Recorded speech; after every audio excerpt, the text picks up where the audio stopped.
Welcome to Both Sides Now, featuring the unconventional duo, Dr. Shirley and medium Kelly White. Two perspectives, one world. This is Both Sides Now. Well, good evening, everyone, and welcome to Both Sides Now. I'm Dr. Shirley. And I'm medium Kelly White. And as usual, our wonderful producer, John. Hi, ladies. How are you? You have your own mic and everything tonight. I do. And he has his own Moving fans. up, moving John up. has a lot of fans. How can he not? I know. Oh. He is this kind of sitting Buddha behind the camera I'm gonna that has blush. these pearls of wisdom. I know. People have said to me this week, I have a lot of people that have been binge watching the show. Oh, nice. Yeah, it's really sweet. And they said, oh, Kelly, we love you and Shirley, but we really love John. Oh, my Lord. John, we're going to have to put you on camera. Yes. It's going to be the Three Musketeers. Oh. So tonight, we have such an incredible topic. I went to a conference at UCLA, and it was all about mindfulness, and I want to share everything I learned with you. But first, and you have an incredible way to look at mindfulness from a spiritual standpoint, so I can't wait to hear about that. But first, let's talk about what's going to happen with our planets, because from what I hear, it's going to be a clusterfuck. Yeah, well, I did say that, but it's going to be intense. We have some intense things coming up. And it lasts for a while, right? Yeah, From what you've shared with me a little bit? 2017 is just difficult, just period. It's difficult. But, currently we have Venus in retrograde, so that goes direct on April 15th. But Venus in retrograde brings up either people from the past that come in relationship-wise, or it can also lead to a lot of people suddenly breaking up. I've had a lot of that in my practice. So is it then just about relationships? Can it be like parent-child relationships, friend relationships, so any kind of relationship? Any type of relationships. Okay. It has a lot to do with beauty. It has to do with, again, I've said this many times, you wouldn't have a plastic surgery voluntarily. Or any kind of Botox or anything. Yeah, I've not heard that really. now from more than one person, But this is this Venus that's retrograde. But at the same time, we have Mercury going retrograde, and that goes retrograde April 9th to May 3rd. April 9th to May 3rd. So Mercury retrograde, and this one's in Taurus, so things may go slower even though things, when they go retrograde, it means to go back, and things, you don't sign a contract during this time. You're real mindful, and we'll talk about mindfulness with this, about the energy. It's a pretty intense energy. Communications can get screwed up because Mercury is the planet of communication. So it can cause a lot of problems. But the bigger problem is Saturn retrograde. Now, Saturn goes retrograde April 6th. So that's just in like 3 days. Wow. And that stays retrograde until the end of, nearly the end of August, August 25th. What's important about this Saturn retrograde is it's all about karma. So Saturn is work and health. And it's all about karma, like learning your lessons. And I can tell you that if you were bad in the past, now it's a funny thing. My sister said, well, today we were talking about that, and she said, does that mean, like bad, like recently bad, or bad, like in the, or a bad? I said, I think it's open to interpretation, but. So it could be past life bad, too. Absolutely. That's exactly what I said to her.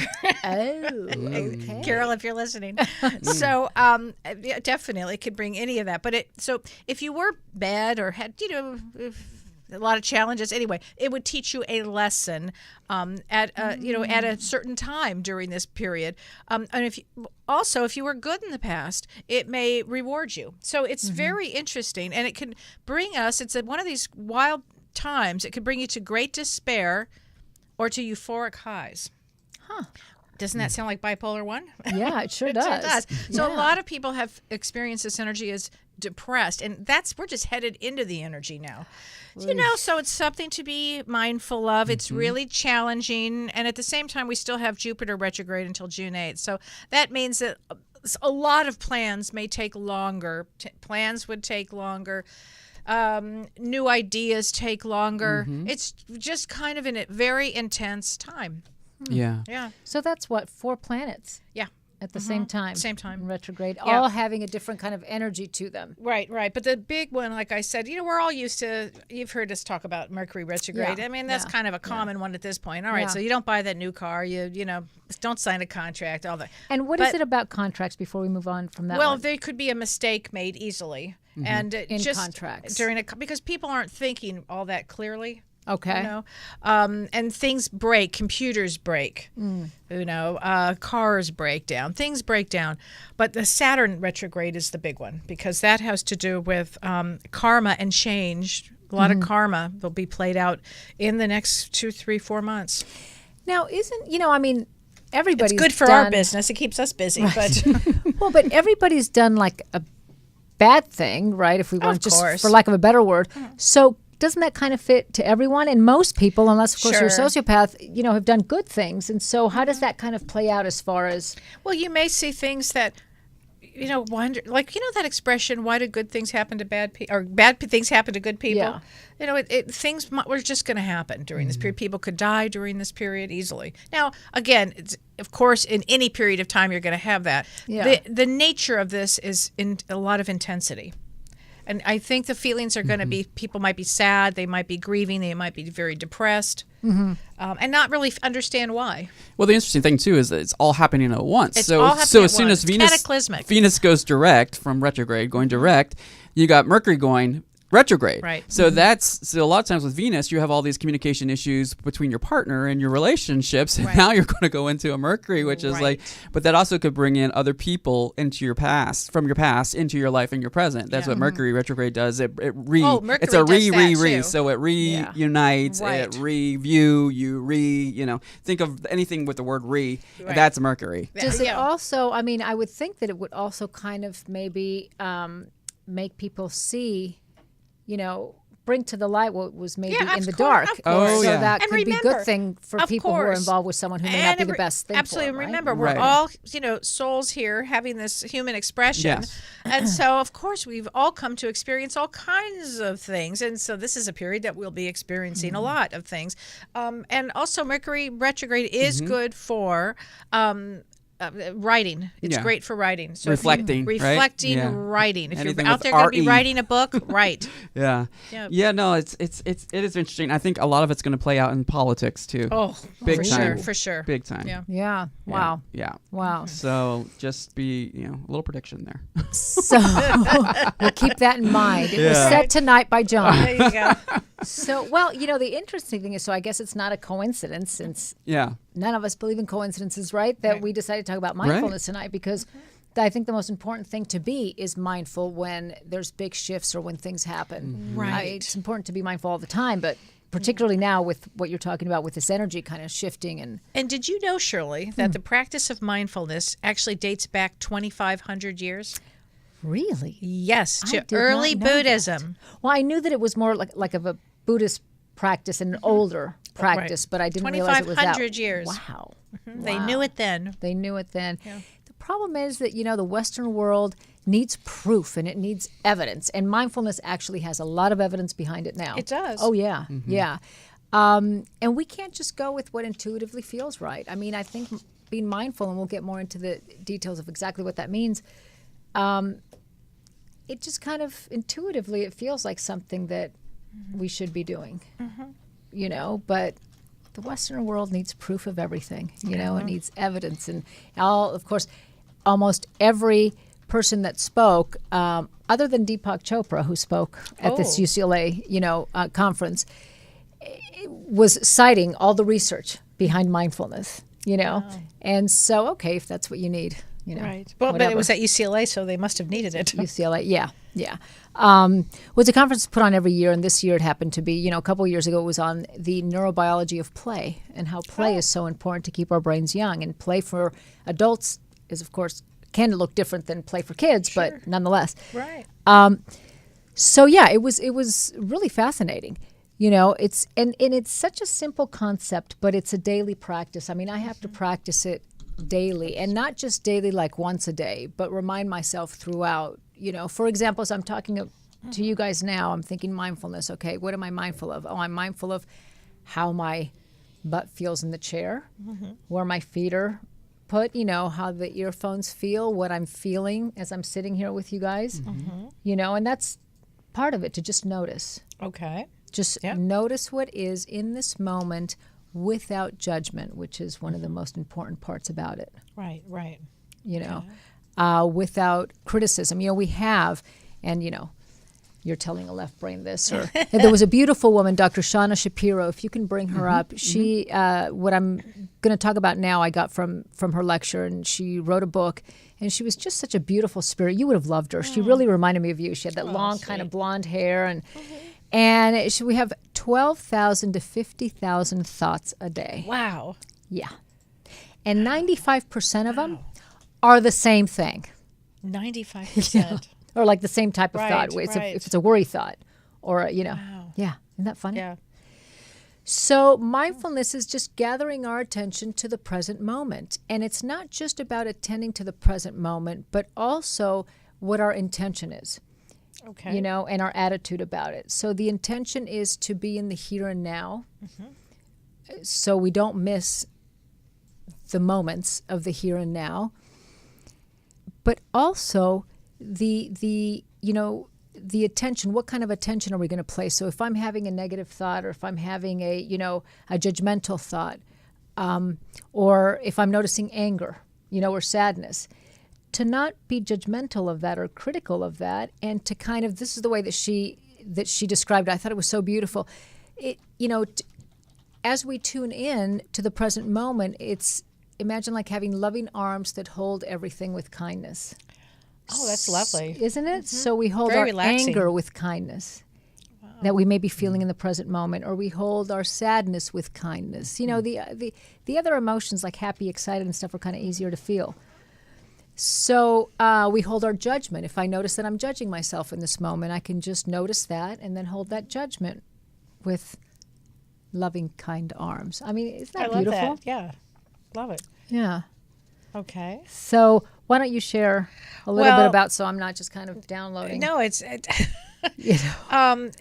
John Kabat-Zinn there? He wasn't, but he's been to these conferences before, and boy, he is a huge pioneer in mindfulness. Huge pioneer. Yeah. And he says mindfulness is awareness that arises through paying attention on purpose in the present moment, non-judgmentally. Yeah. And then as a spiritualist, we go into the loving kindness of that, is what you were saying, when putting your arms out like that to hold, the loving kindness with open-hearted awareness to stay in the present moment. We don't have the past. We only really have this moment. That's it. This is what we have, this moment. Yeah. And it's hard to be anxious or depressed if you are in that moment. If you're right solidly there. Right. Or noticing in this moment, I'm feeling anxious or depressed. Yes. Yeah. Or feeling that, sure, Yeah. absolutely. And so for spiritually, what we do is we are practicing being in the moment, and it brings a certain amount of awe. And when you have this awe, so you're in this moment, like, look at, and you can start to feel like in a peaceful state. Then it allows you to have that moment of awe, and that moment of awe is where we go out into spirituality. Because in that moment of awe or amazing, you have that moment where you can actually be present with a spiritual experience. Right. You're actually feeling a spiritual experience. I wonder if in that moment of awe, it would be like it allows us to kind of connect with that absolutely, that energy, to connect, that right, absolutely. Right? I heard the most beautiful explanation of kind of who we are, and I'm paraphrasing from my friend paraphrasing from Thich Nhat Hanh. And it was just such a beautiful description of who we are, how we came to be. It's kind of hard to maybe conceptualize how we're all just one, we're all the same energy, kind of, right? And so she said it's like the ocean. It's like, the ocean is all connected. It's one big, body of water. But every time a wave forms, a wave forms through the same body of water, up forms a wave, and then it unforms. And so we're humans.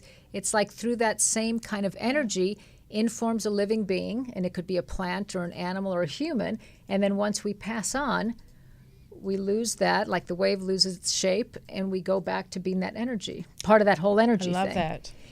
For me, it was such a great way to kind of conceptualize how we're all connected. Yeah, it's lovely. Isn't that beautiful? Yes, that is I'd lovely. like to find, maybe we'll find it and put it on Facebook. I think I'm on it. Oh, John he is so good. on it. I love John. And I wanted to mention this too. Eckhart Tolle says, how spiritual you are has nothing to do with what you believe, but everything to do with your state of consciousness.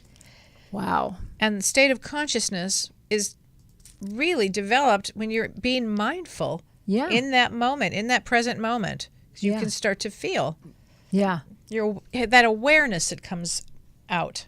Yeah, because it's really just kind of being aware of this exact moment. And it's just such a, I do. I have to remind myself. Because it's not a complicated thing. It's not complicated, it's simple.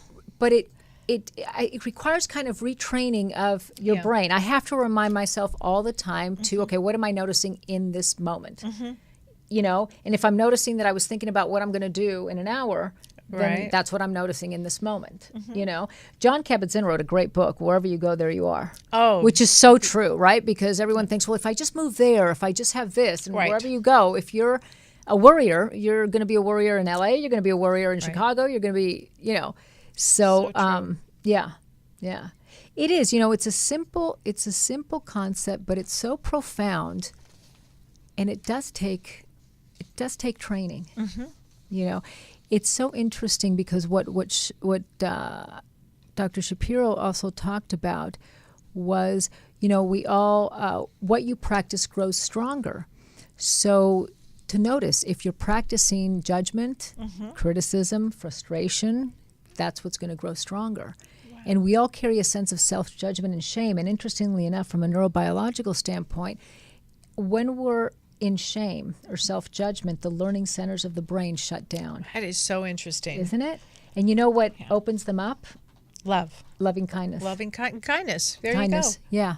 Yeah, kindness to ourselves, self-compassion, kindness to one another. Isn't that I love that. Yeah. Yeah, I love that too. And I was writing down like crazy when I was, because it was so much information.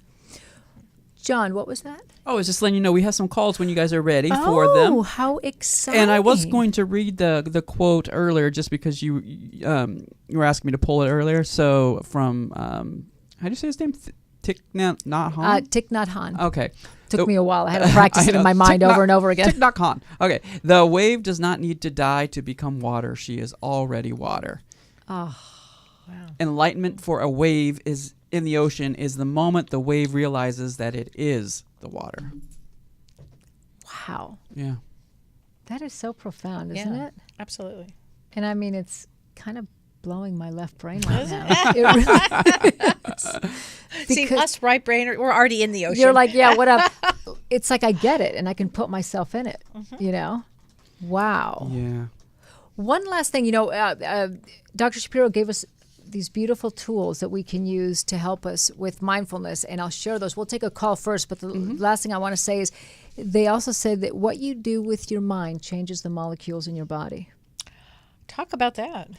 Isn't that interesting? Yeah. Oh, I believe that. Because do you remember the water experiment and the rice experiment? How you speak, whatever you speak to the water? Yes. The crystals? Have you?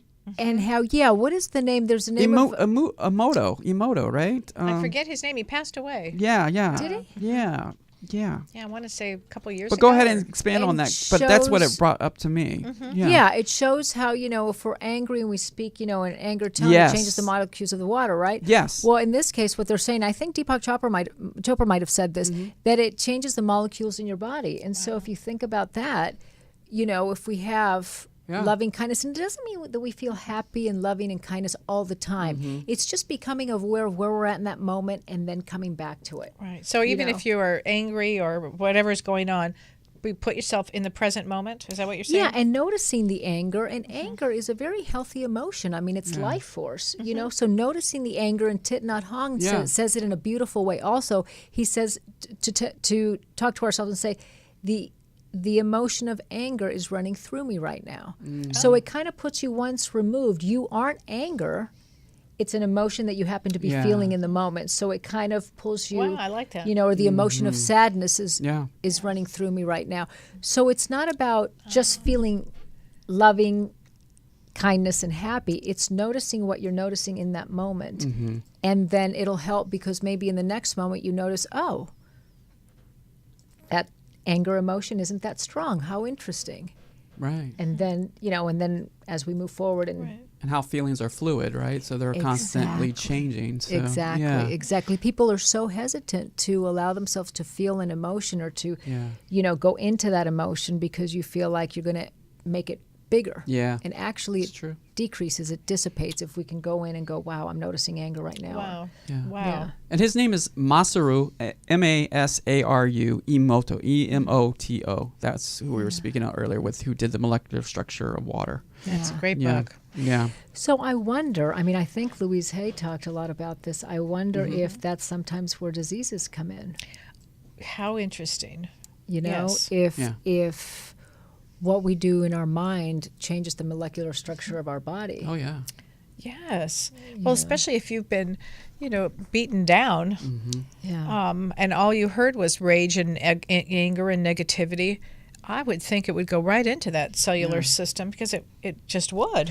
Well, and then because then many times then we take over where our, parent left off. And so then we begin to treat ourselves with that rage and anger or have rage to the world, and that would continue then to change our molecular structure. And so what mindfulness, the practice of mindfulness would do then would be to go into that, into that present moment, and then find yourself, if you need to go in further, to explore it, observe it. Yeah, to observe, to notice where you are in that moment without judgment. So again, many times you'll notice that you are in anger or you are in criticism or you are in self-judgment. And that's okay because maybe the next awareness is you'll notice that you're in love or you're in happiness or you're laughing at some, funny dog video a friend sent you, So it's so important to notice we're always so easily focused on the negative and we don't, allow room for the positive. Exactly. Yeah. Right. So being in the moment may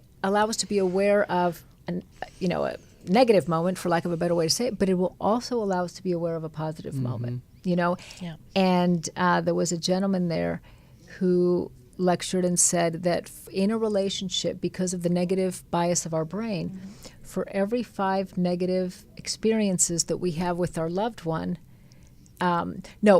we need to, for every 1 negative experience, we need to have 5 positive. To even it out. Wow. That's so interesting. Yeah, yeah. And for, I think I have it here, and for every, and for ourselves, we need to have 3 positive experiences for every 1 negative, for it to balance it out. Wow. Yeah. Isn't that interesting? So it really does come down to that balance too then. That's really important. Yeah. Well, you had always mentioned in past shows that we're inherently negative, like we're looking for the negative things always bother us more than the positive things. And in terms of like if you see a whole bunch of comments and you see one little negative comment, and amongst all of these 20, 30 positive comments, you always go to the negative one and like, well, what is it about? So can you explain that? Because Shirley, you talked about that before in previous shows. It's the brain has a negativity bias, which means that the negative stuff sticks to us like Velcro, and the positive, just slides down like, Teflon, because that primitive part of the brain hasn't changed since we first showed up on Earth, and we needed to remember that the tigers lived, behind that tree and not behind the bushes. Right. And so if we remembered the bushes, we'd walk into the tree and now remember that the tigers lived there. And so we always had to remember the negative stuff that happened. And that's why your kid will always remember that one time you didn't show up to the play. There you go. Yeah. And so it says for relationships to feel overall positive, you need to share 5 positive experiences to every 1 negative experience. Wow. And for an individual to feel overall happy, and again, that doesn't mean you don't feel the other stuff. Sure. You need to have 3 positive experiences for every negative. So that means that maybe if you had,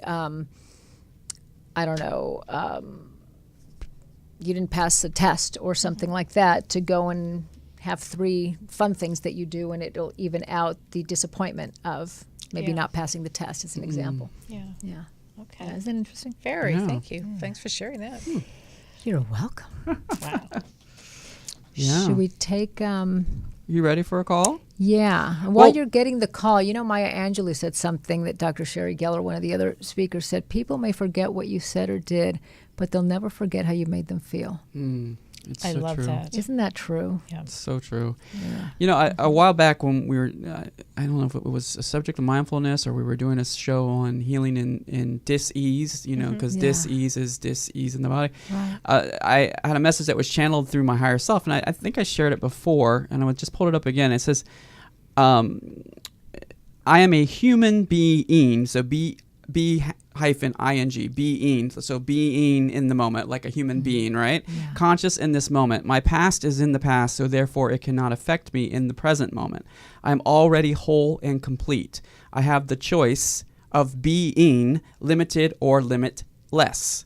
I simply let go of the limited belief, and it's interesting when I typed it out, I put belief as in lie in the middle. So belief, L-I-E, of dis-ease. I am at ease within my body. And it was interesting because when I was channeling this, I was typing it. So the cells which make up myself, and I spelled it MYCELLF for like cells within your body. Yeah. Are created fresh and new without limitation. With each and every breath I take, I am whole and complete. That was a powerful meditation, channel session, whatever, that came to me January 17th, 2017. Wow. Yeah. I just thought that was appropriate for this moment, how we're talking about it. Absolutely. Yeah. Maybe you can share that on... Yeah, I'll share it on social media. On the Facebook, Yeah. On the Facebook. On the I Facebook. sound like I'm 80. On the Facebook. Maybe you could, do that tweeter. Yeah. Yeah, I just want to No, that was great, read John. it that way because when you see it, it makes sense. But when you're hearing it, for the audio listeners, I want to sort of point it out to them. Yeah. So, yeah. All right, do you want to get to the calls? Yeah. All right, so let's go to our first one who's been holding the longest. It looks like her name is Gloria. Area code 954. I think she's calling in for a sample reading for Kelly. Let's see. Okay. Hi, Gloria. Oh, hi, my name is Lori. Oh, okay. Well, it says Gloria on the computer, so I think it misspelled your name. Hi, Lori. That's okay. Hi, Lori.